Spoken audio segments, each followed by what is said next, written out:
When Mother and Linda and I had this retreat at Snowbird, it was such a special time. And the last 2 days we had our sweethearts come and join us, and I wanted to share this special picture with you. While we were at Snowbird, Mother came up with the, okay, you can take it up. Mother came up with the thought of giving us Book of Mormon names. So that's why Mother is Faith, Linda is Hope, and I am Charity. And that's always been special for us all the years we've gone together at our mother-daughter retreats, which is a very special memory for all of us, I know. This is a picture of my wedding dress that Mother made me. She was such an excellent seamstress. And I don't have a picture of my wedding cake either, I don't think, somewhere, but she was so gifted and so talented in many ways. And of course you've seen pictures of our families in all of our red outfits when we used to sing together, but that's part of her sewing. She also made my first prom dress. And then another quick little story is when I had my accident on Cedar Mountain, then she had to adjust, I broke my scapula, and she had to adjust my clothing so I could wear it and tie strings under here. She was so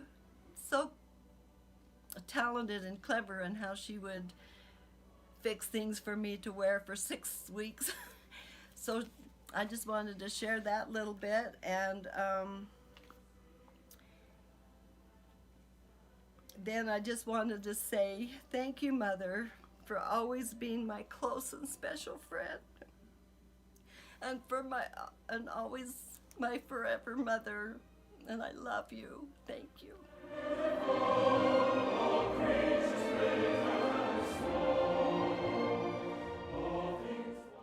Right off the bat, I'm going to start out with this funniest story that I remember when I was 8 years old. We lived in Wymount Village, and Lyle and the friends and me, we got bored one day, and I said, how about we roll some cigarettes? Let's try it. So they said, okay. We'd never done anything like this before. So we said, well, how do we get started? I said, well, we better go out on the trees and we better get some bark. So we took a knife and we scraped the bark off the tree. Well, this looks like what's in cigarettes, so we put that in the paper. Then we put cinnamon, anything hot that was in Mama's cupboard, cinnamon, spices, pepper, and then we rolled it up and glued it shut. And we all went outside, and I said, let's go between these cars and we'll smoke this cigarette. So we got between the cars, and as we lit that baby up, here came Mama home from the temple. And I thought, oh no, Mama's gonna be so mad. Excuse me. And she wasn't. She came over to us and she said, hey kids, next time you wanna roll cigarettes, just come and get me and I'll help you. Well, that wasn't fun if she helped us, so we never tried that again. Mama is very spiritual, loving, kind. She is service and sacrifice. And temple was one of Mom and Dad's favorite things to do. They loved their friends and family. And Mom took care of her mom for 9 years until Grandma Smith died and went to heaven. And she really sacrificed for Grandma. And she sacrificed her whole life for all of us. And, you know, Mom said, if I could just be half the woman that Grandma Smith is and Grandma Heaton, my mother-in-law, then I will be a good woman. You know? Anyway, Mom, I want to wish you a happy, happy birthday, and I love you with all my heart, and you are the best mom in the world. Happy birthday.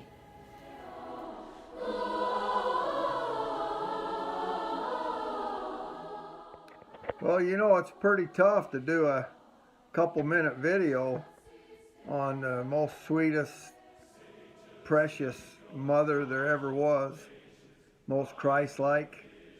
But I got two quick stories I'll try to make it short. It's tough.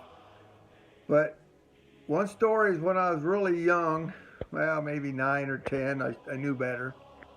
I seemed to get out of a store down there in Fredonia without paying for some candy. And I got home and Mom wondered where I got the candy because she knew I didn't have any money to buy them, pay for it. So she inquired of the situation, and I fessed up that I stole the candy, and she marched me back down there to the store and had to apologize, return the candy, and pay for it. And so that taught me a big lesson in life, and it stuck with me the rest of my life. And the lesson is that you shouldn't get caught. No, that's not the lesson. You shouldn't steal, and that's not being honest. And that's the lesson that she taught me. And then later, before I went on my mission, I mean, Mom hung in with me and finally raised me enough to go on a mission, and it took some challenges. But anyway, she told me before I left, she says, because I was going to Chicago, quite a cultural shock for me. But she told me no matter what situation I got in myself there in Chicago, if I had some decisions to make, just and maybe a bad decision that I'd make, she told me just to picture her face telling me what to do and making the right decision. And that's helped me throughout the rest of my life. She is the most Christ-like person I know. She's loving, kind, and caring. And I love her very much, and I wish her the most happiest birthday, because she deserves every second of being the happiest mom in the whole world, because she's so precious to me. Takes me by the cheeks and gives me a kiss and tells me I'm her favorite son from Wyoming. So I love her very much, Mom. I hope you have a happy birthday.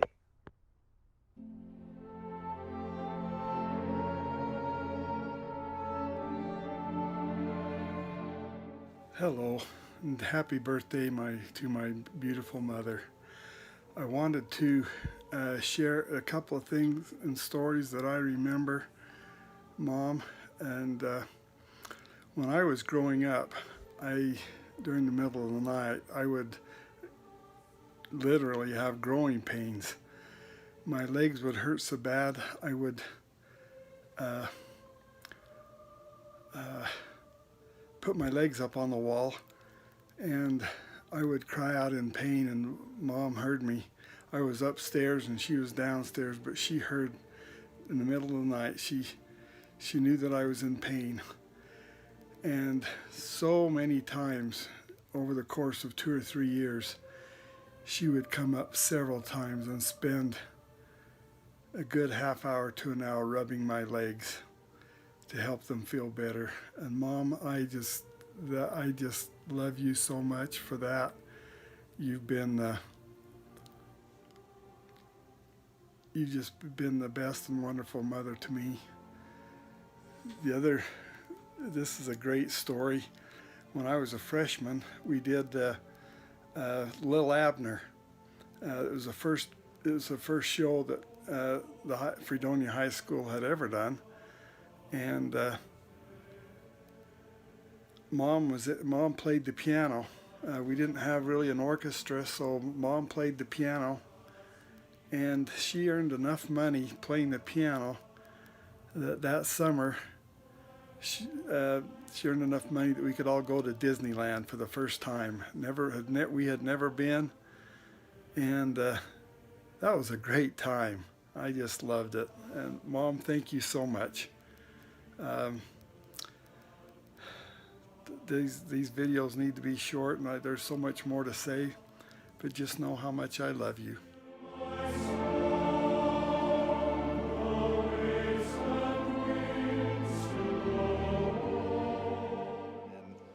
I have lots of memories of doing piano lessons with Mom and learning how to play the piano. And another one I have is every morning, most mornings, we had Crack Creek cereal for breakfast. And and I hated cracked wheat cereal, but I ate it because I was a dutiful son. It was supposed to be really good for me.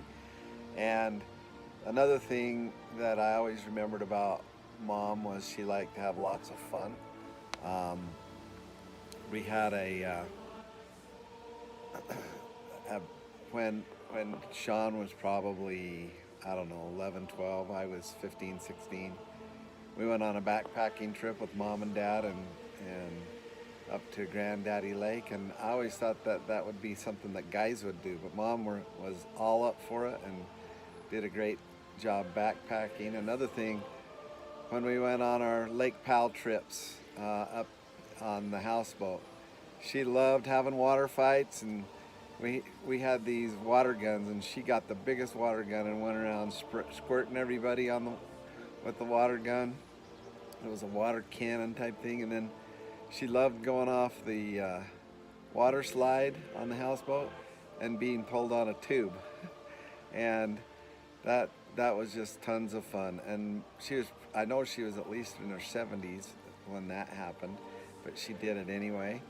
And then another thing that I always loved was her prayers. Well, I can't say I always loved them. Sometimes I fell asleep during them, but I'm grateful that she set the example for prayers. She always was amazing. Her testimony, one of the things, she never wavered in her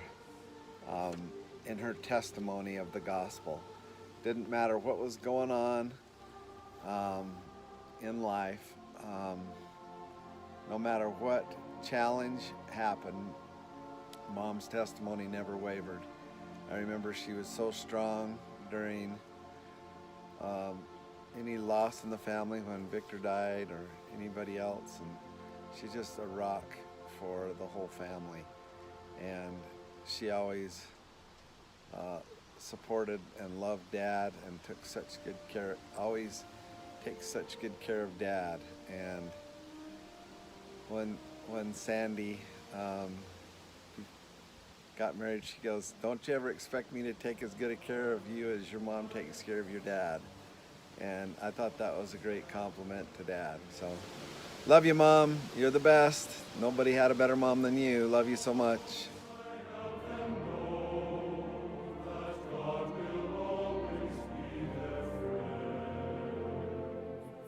I love this quote. It's been said that a mother's heart is the child's classroom. With fond memory, I love when she invited me into her classroom and we made a Pinewood Derby car together. It was a fire truck, and it was so cool. It had a ladder made out of matchsticks and a rope, and it was red, and we won a cool prize for that. I thank my Heavenly Father for all that my mother has taught me through the years. She is a portrait of a godly mother, and I'm proud to be her son. The influence she has had on my life is great. I pray that all mothers from all over can learn from her example as they impart precious truths to their children. She taught me the importance of having a relationship with Heavenly Father. I learned I am a child of God by her side. Her life was one of a living example of a righteous daughter of Him who created us, and because of her, I know that I am His son. The hard times she endured taught us how to stay true to the faith, no matter what. We learned to keep going during our own hard times. She continued to minister to others even during her hard times, for she knew that it's during our ministry to help others that it enlarges our capacity to love and softens our own difficult challenges. Mom taught me how to pray, not only by her example, but by saying that she did everything in her power, relying upon her faith in the Lord to accomplish the task set before her. If you are around Mom very long, most likely your time will be punctuated by a visit with our Heavenly Father. Mom, I and my siblings have instilled those same teachings in our own children, and your influence will perpetuate on and on and on and on. I love you, Mom.